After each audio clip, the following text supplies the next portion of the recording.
നമസ്കാരം, ഞാൻ രാകേഷ് ബാബുവാണ്. ഏറ്റവും പുതിയതായിട്ട് ചെയ്ത ഒരു വണ്ടിയാണ് ഈ കാണുന്നത്. പോർഷെ 911 എന്നാണ് പറയുന്ന വണ്ടിയുടെ മിനിയേച്ചർ. ഇലക്ട്രിക് മോട്ടോർ വെച്ചിട്ടാണ് നമ്മൾ ഈ വണ്ടി ഓടിക്കുന്നത്. 7 വോൾട്ടിൻ്റെ 4 ബാറ്ററിയും അതുപോലെ തന്നെ 750 വാട്ട്സിൻ്റെ ഒരു മോട്ടറുമാണ് ഈ വണ്ടിക്കുള്ളത്.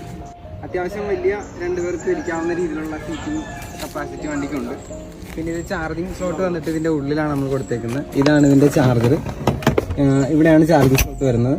അതുപോലെ തന്നെ ഇതൊരു MCB ആണ്. നമുക്ക് എവിടെയെങ്കിലും ഷോർട്ട് സർക്യൂട്ട് ഉണ്ടെങ്കിൽ ഇത് കട്ട് ഓഫ് ആയി പോകുന്ന രീതിയിൽ ചെയ്തിട്ടുണ്ട്. അതുപോലെ തന്നെ കസ്റ്റം സ്റ്റിയറിംഗ് വീല്, പിന്നെ ചെറിയ ഡാഷ്ബോർഡ്, സ്പീഡോമീറ്റർ, അങ്ങനെ കുറച്ച് സാധനങ്ങൾ നമ്മൾ. പിന്നെ ഇത് ഒറ്റ ചാർജിൽ ഏകദേശം 35-40 കിലോമീറ്റർ പോകും. 25 കിലോമീറ്ററാണ് ഇതിൻ്റെ പരമാവധി വേഗത എന്ന് പറയുന്നത്. പിന്നെ അതുപോലെ തന്നെ ഇതിൽ ഇലക്ട്രിക്കലും പെട്രോൾ എഞ്ചിനും വെച്ചിട്ട് നമുക്ക് ചെയ്യാൻ പറ്റും. ഇത് മാത്രമല്ല, നമ്മൾ ഒരുപാട് മോഡൽസ് ചെയ്യുന്നുണ്ട്. അപ്പോൾ നിങ്ങൾക്ക് ഇതുപോലത്തെ വണ്ടികൾ വേണമെങ്കിൽ എൻ്റെ ഇൻസ്റ്റ ഐഡിയോ കൂട്ടത്തിൽ നമ്മുടെ 2 ഫ്രണ്ട്സിൻ്റെ ഇൻസ്റ്റ ഐഡി ഇവിടെ ആഡ് ചെയ്തിട്ടുണ്ട്. അവർക്ക് പേഴ്സണലായിട്ട് മെസ്സേജ് അയച്ചാൽ മതി. അപ്പോൾ ഓക്കെ, അടുത്ത വണ്ടിയിൽ കാണാം.